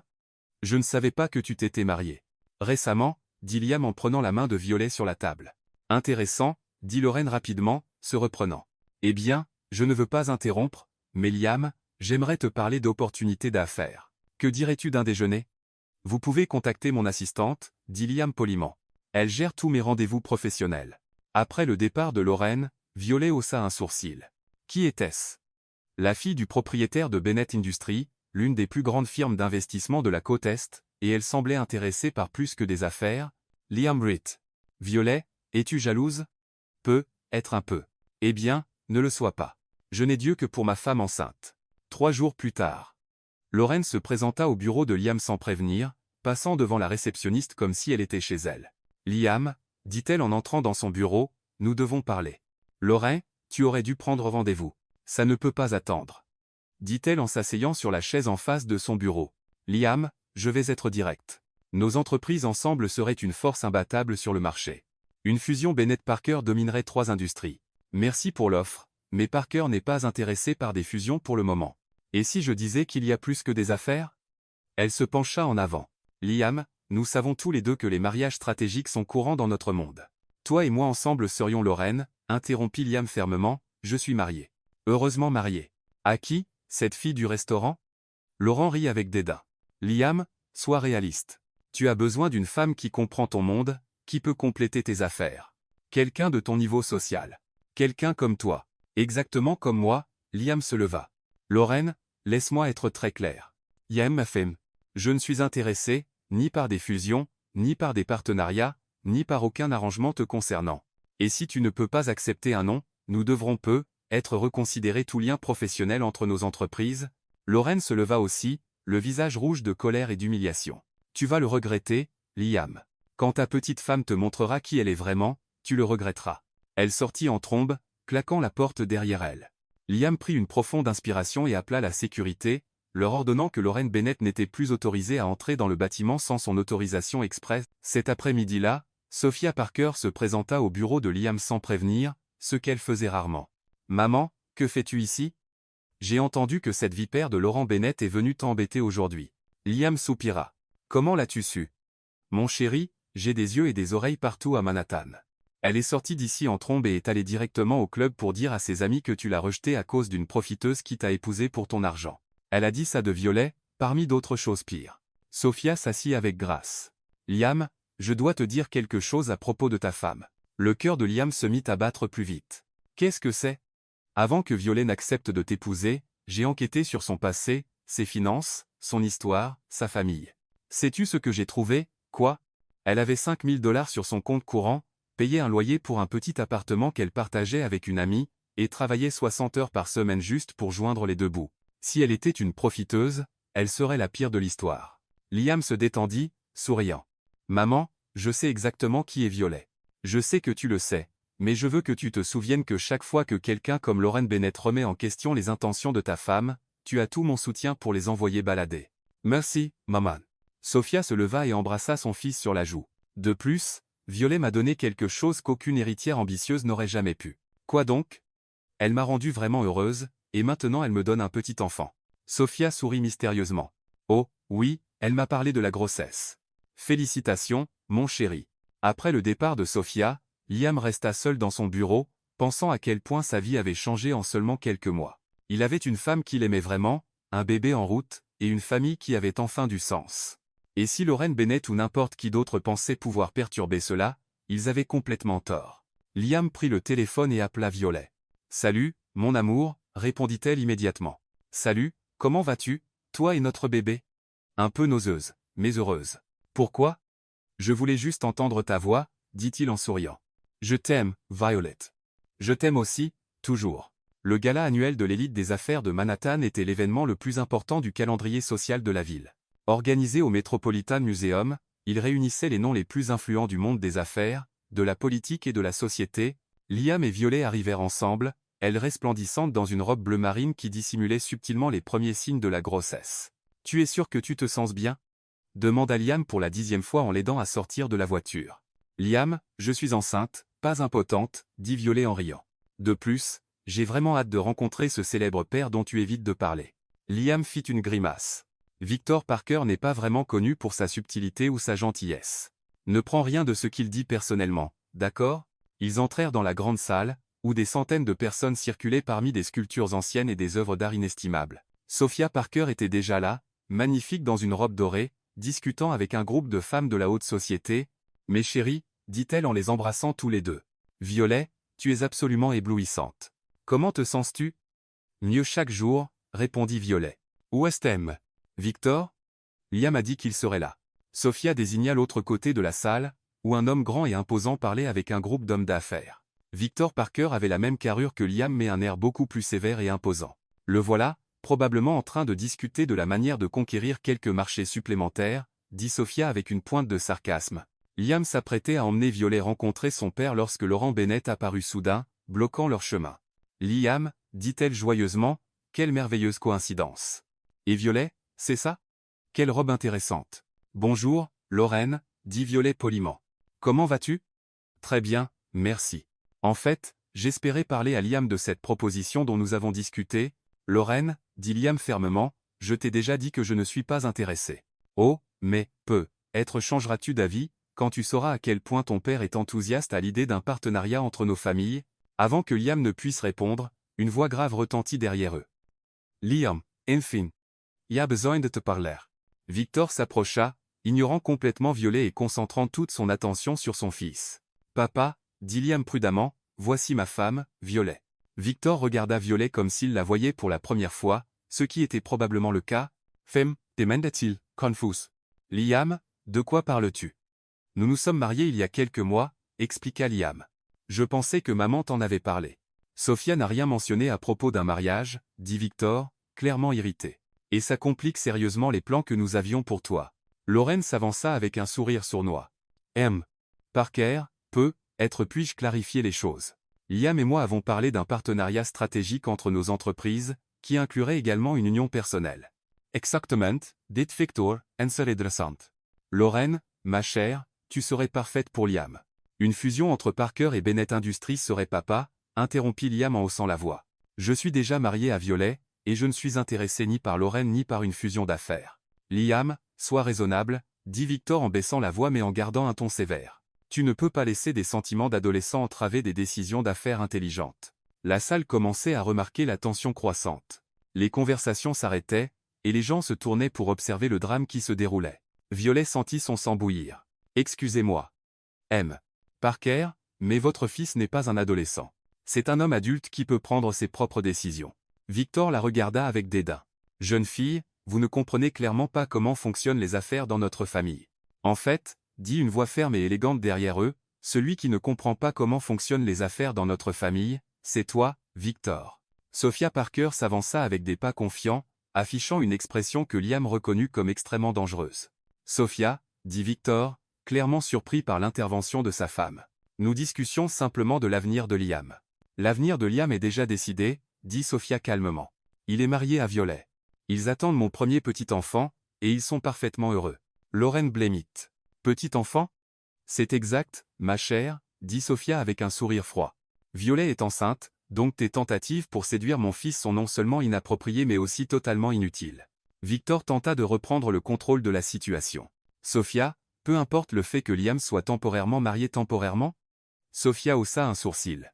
Victor, je pense que tu n'as pas compris. Ce n'est pas un mariage temporaire. C'est un vrai mariage construit sur un véritable amour. Sophia, tu es dramatique.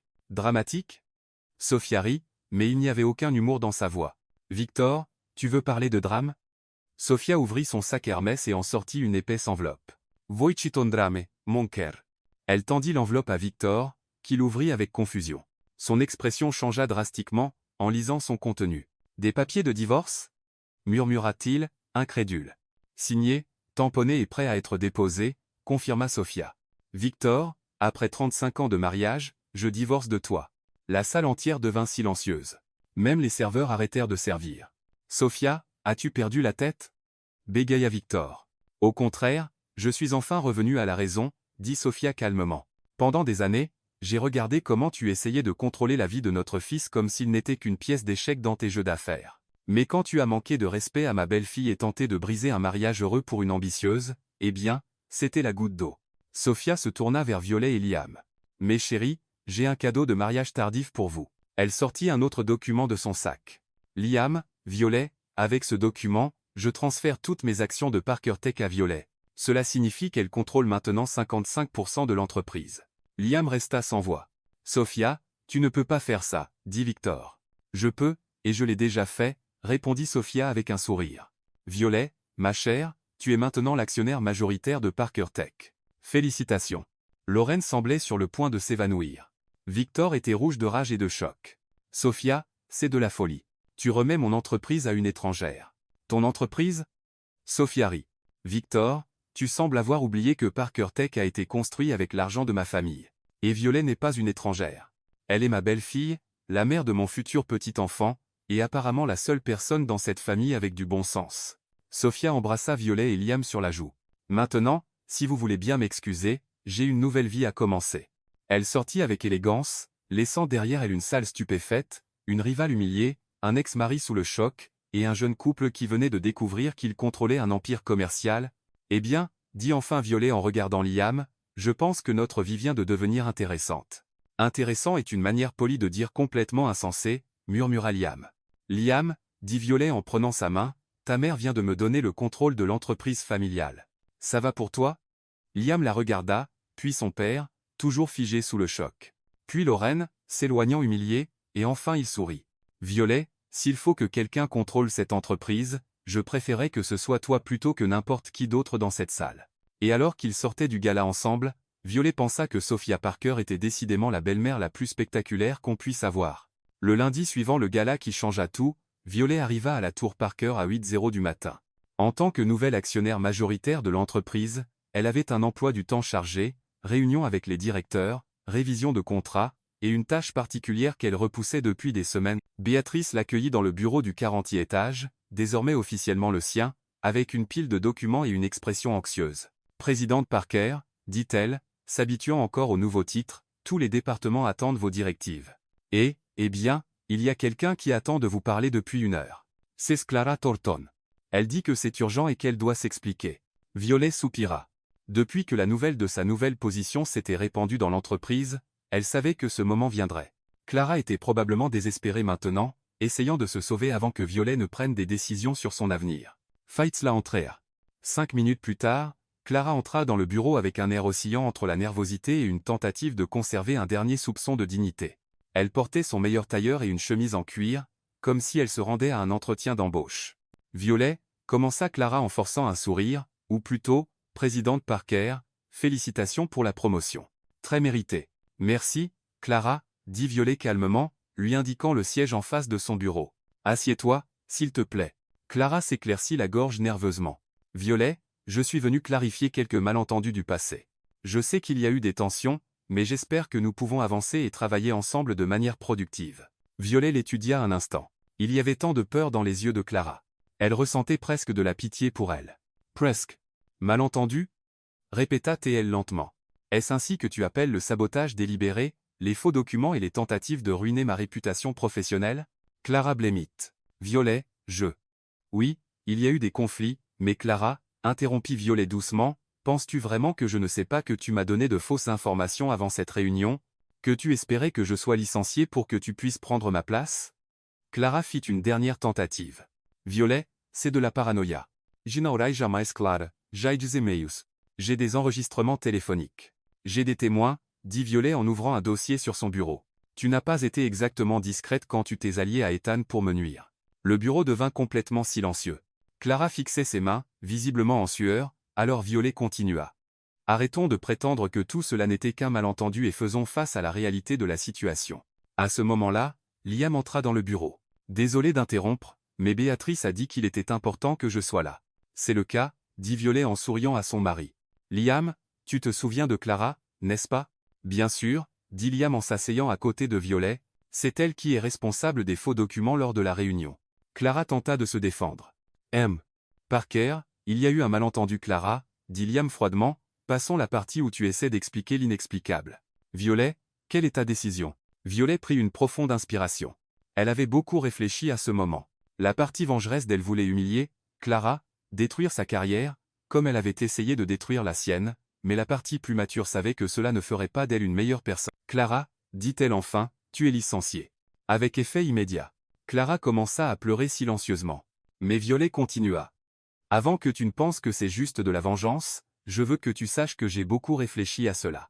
Clara leva les yeux rouges. Que veux-tu dire? Je veux dire que je comprends d'où viennent ton envie et ton ambition. Nous venons toutes les deux d'endroits similaires. Nous nous sommes battus pour les mêmes opportunités. La différence est que tu as choisi de détruire quelqu'un pour avancer, et moi, j'ai choisi de travailler dur et de faire confiance à mes capacités. Violet. Laisse-moi finir, dit Violet calmement. Tu as du talent, Clara. Tu es intelligente, organisée, et quand tu n'essaies pas de saboter les gens, tu es en fait une employée compétente. Liam observait sa femme avec une admiration croissante, voyant comment elle gérait la situation avec grâce et maturité. C'est pourquoi, continua Violet en ouvrant le tiroir de son bureau, voici une lettre de recommandation mettant en avant tes compétences administratives sans mentionner nos conflits personnels, et un package de départ. Équivalent à 3 mois de salaire. Clara prit l'enveloppe avec des mains tremblantes. Violet, pourquoi fais-tu cela? Parce que tout le monde mérite une seconde chance, dit Violet. Et parce que garder de la rancune ne fait de mal qu'à celui qui la porte, pas à celui qui l'a causée. Je ne mérite pas ta gentillesse, murmura Clara. Être pas, mais je mérite la paix de savoir que j'ai fait ce qui est juste, dit Violet. Clara, tu as le potentiel pour réussir, mais tu dois arrêter de voir les autres femmes comme des ennemis et commencer à les voir comme des alliés possibles. Liam Sepenchanawant. Clara, l'envie que tu as gardée n'a plus sa place ici. Violet t'offre une sortie digne. Je te suggère de la prendre et de l'utiliser comme une chance de grandir. Clara Suyaces Larmes. Vous deux êtes de meilleures personnes que je ne le pensais. Nous ne sommes pas meilleurs que quiconque, dit Violet doucement. Nous essayons juste d'être meilleurs qu'hier. Violet, dit Clara en se levant, je suis désolé pour tout, pour la jalousie, le sabotage, pour avoir essayé de détruire quelque chose que tu as construit par ton propre mérite. J'accepte tes excuses, Clara, et j'espère sincèrement que tu trouveras un endroit où tu pourras utiliser tes talents de manière positive sans avoir besoin de blesser quiconque. Puis-je te demander quelque chose? Bien sûr. Comment peux-tu ne pas me détester après tout ce que j'ai fait? Violet lui offrit un sourire doux. Parce que la haine est un poids que je choisis de ne pas porter, et au fond, je sais que ta colère n'était pas vraiment dirigée contre moi. C'était à cause d'un monde qui t'a fait croire qu'il n'y avait de place que pour l'une d'entre nous. Clara hocha la tête, visiblement émue. Merci de m'avoir montré qu'il y a une autre façon de gérer les conflits. Maintenant, dit Violet, tu as 1 heure pour emballer tes affaires. Béatrice t'accompagnera pour s'assurer que tout se passe bien. Après le départ de Clara, Liam regarda Violet avec une profonde admiration. Tu as été incroyable. J'ai été juste, le corrigea, elle. Liam, si j'avais cherché la vengeance, je serais devenu comme elle. Et ce n'est pas qui je veux être. C'est pourquoi je suis tombé amoureux de toi, dit-il en lui donnant un doux baiser. Tu choisis toujours le chemin le plus difficile, mais le bon. De plus, ajouta Violet avec un sourire, maintenant qu'elle n'est plus là pour causer des problèmes, je peux me concentrer sur ce qui compte vraiment. Quoi donc? Transformer cette entreprise en un endroit où des gens comme Maria peuvent prospérer, où le talent est reconnu quel que soit le nom de famille, et où notre enfant pourra être fier de l'héritage familial. Liam la serra dans ses bras. Notre enfant va avoir la maman la plus sage du monde. À travers la fenêtre, ils regardèrent Clara quitter le bâtiment avec sa boîte d'objets personnels. Il n'y avait ni triomphe ni satisfaction dans la scène, juste la fermeture d'un chapitre et le début d'un autre. Tu sais ce qui est drôle? Dit Violet. Quoi? Il y a quelques mois, j'étais juste une coordinatrice d'événements essayant de survivre à Manhattan. Maintenant, je suis ici, enceinte, mariée, dirigeant une entreprise, et véritablement heureuse. Ma mère dit toujours que quand tu choisis l'amour plutôt que la peur, l'univers travaille en ta faveur. Ta mère est une femme sage, et toi aussi, tu le deviens. 6 mois après l'épisode avec Clara, Violet était dans son bureau à la Tour Parker, examinant les rapports trimestriels, lorsque Liam apparut à la porte avec un regard mystérieux et un bouquet de roses rouges. « Liam, dit-elle en regardant par-dessus ses lunettes de lecture, que fais-tu ici en plein milieu de l'après-midi? Je suis venu kidnapper ma femme pour un rendez-vous très important, dit-il avec un sourire. Quel rendez-vous?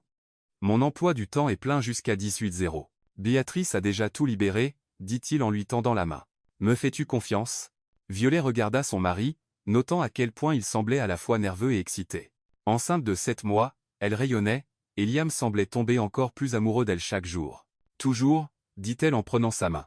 Ils prirent l'ascenseur jusqu'au toit de la tour Parker, un endroit que Violet visitait rarement. Lorsque les portes s'ouvrirent, elle resta bouche bée. Le toit avait été transformé en un jardin magique avec des lumières dorées suspendues entre des arbres en pot, des pétales de roses éparpillés sur le sol, et une vue imprenable sur Manhattan au coucher du soleil. « Liam, murmura-t-elle, qu'est-ce que c'est que tout ça ?» Il la conduisit au centre de la terrasse, où une arche décorée de fleurs blanches et dorées se dressait. « Violet, dit-il en s'arrêtant et en se tournant vers elle, il y a 8 mois, nous nous sommes mariés parce que ma mère nous y a forcés. C'était par commodité, sous pression, et dans des circonstances complètement folles. Liam, laisse-moi finir, dit-il en souriant nerveusement. Aujourd'hui, je veux t'épouser à nouveau, mais cette fois par amour, par choix, parce que je ne peux pas imaginer ma vie sans toi et notre famille. Liam s'agenouilla et sortit une petite boîte en velours de sa poche. Lorsqu'il l'ouvrit, il y avait une magnifique bague en diamant, simple et élégante. Violet Harper Parker, dit-il, la voix tremblante, veux-tu m'épouser pour de vrai cette fois? Violet pleurait et riait en même temps. Liam, nous sommes déjà mariés. Techniquement, oui.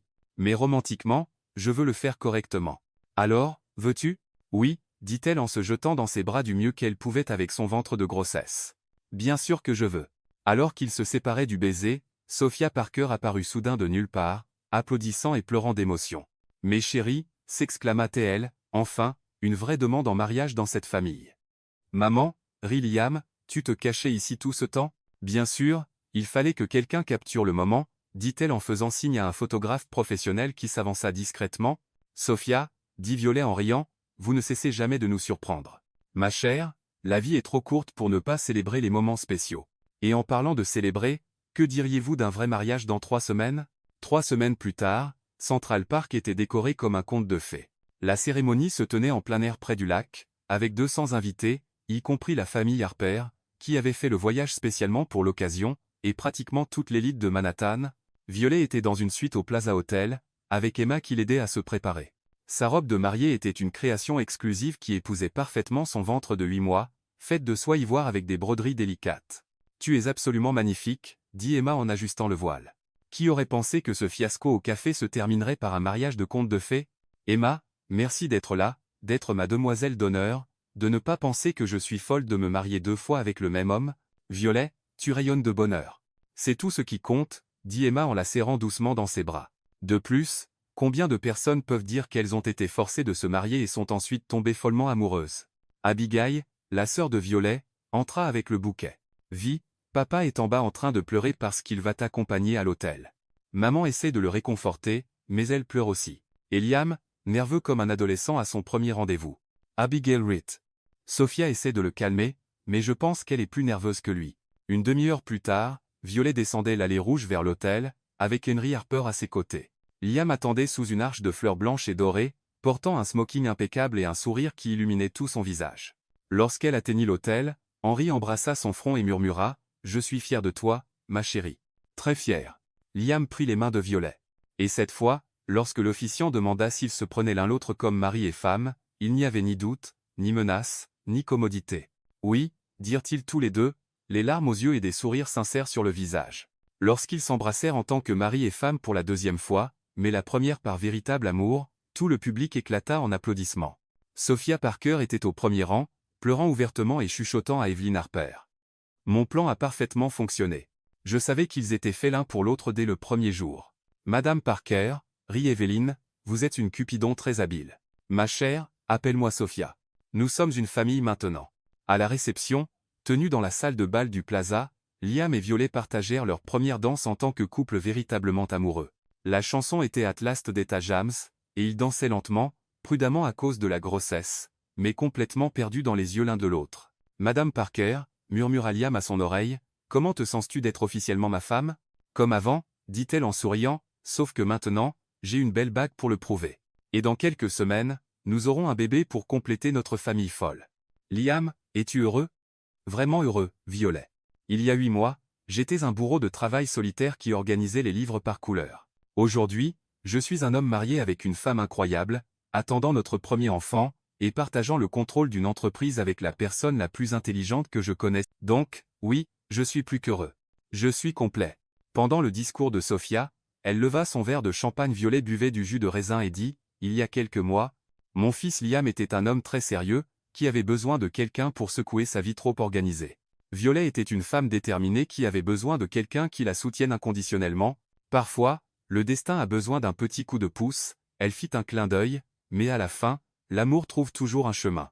Emma donna son discours de demoiselle d'honneur. « J'ai rencontré Violet il y a 5 ans, et je ne l'ai jamais vue aussi heureuse qu'elle l'a été ces derniers mois. Liam, tu as transformé ma meilleure amie en la version la plus rayonnante d'elle-même. Et Violet, tu as transformé un PDG sérieux en un homme qui rit à gorge déployée et mange des pâtes avec les mains. Vous deux êtes la preuve que les meilleurs mariages commencent par les histoires les plus improbables. » Quand la fête se termina, il était déjà tôt le matin. Violet et Liam montèrent dans la suite présidentielle de l'hôtel, épuisés mais rayonnants. « Liam, » dit Violet en enlevant ses chaussures et en se laissant tomber sur le lit, « notre bébé va naître dans un monde où ses parents se sont rencontrés parce que sa mère a crié sur son père, pensant qu'il était quelqu'un d'autre. C'est toute une histoire à raconter quand il grandira. » Liam rit, desserrant sa cravate. « Penses-tu qu'on sera de bons parents ?» Liam s'allongea à côté d'elle, posant sa main sur son ventre. « Violet, si nous avons pu transformer un mariage forcé en une véritable histoire d'amour, nous pouvons tout faire. » Cette nuit-là, tandis que Manhattan scintillait en contrebas, Violet et Liam s'endormirent dans les bras l'un de l'autre, sachant qu'ils avaient trouvé quelque chose de rare et précieux, un amour né du chaos, renforcé par l'adversité, et épanoui grâce à une compréhension mutuelle, et quelque part dans la ville, Sophia Parker souriait dans son appartement, satisfaite de savoir que parfois, juste parfois, intervenir dans la vie de ses enfants peut mener à quelque chose de merveilleux,